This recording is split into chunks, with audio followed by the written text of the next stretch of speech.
Quand vous parlez de l'émigration, par exemple, il y a un truc très beau que vous dites.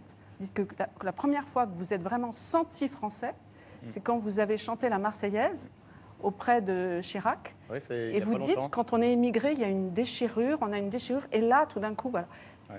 Être français, c'est dire cette déchirure et en même temps être français. Qu'est-ce que vous pouvez en dire? Il se passe quelque chose d'étrange, puisque quand on est un enfant issu de l'immigration, on est déchiré entre deux pays, puisqu'on est le premier étranger de la famille.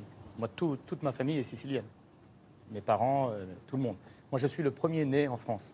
Donc, on est déchiré parce que lorsqu'on va en Sicile, on est étranger. Quand on est en France, on est étranger. On s'appelle Roberto Alagna.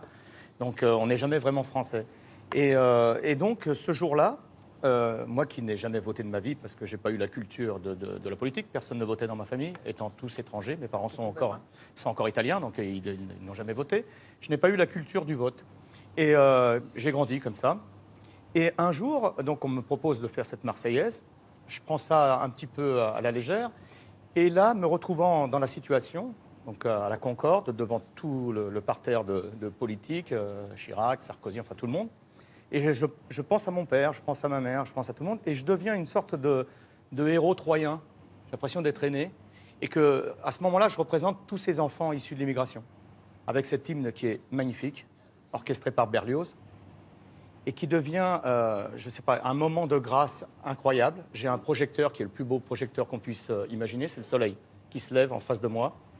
Et tout le monde me regarde, la France entière. Et ensuite, je pars à Orange, puisque je devais chanter à Orange. Et j'arrive là, et il y a toute la Légion étrangère qui m'attend à la gare pour me féliciter. Donc c'est un moment qui est très fort, et c'est la première fois de ma vie que je me sens français, et avec une sorte de fibre patriotique.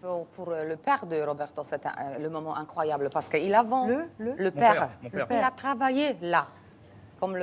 Il a travaillé à l'Élysée, il a travaillé un petit peu partout. Et donc, quand il traversait l'Élysée, puisqu'il était en bleu de travail, il est maçon, il fallait qu'il se cache. Et ce jour-là, il était fier de son fils parce que voilà, il n'avait plus besoin de se cacher.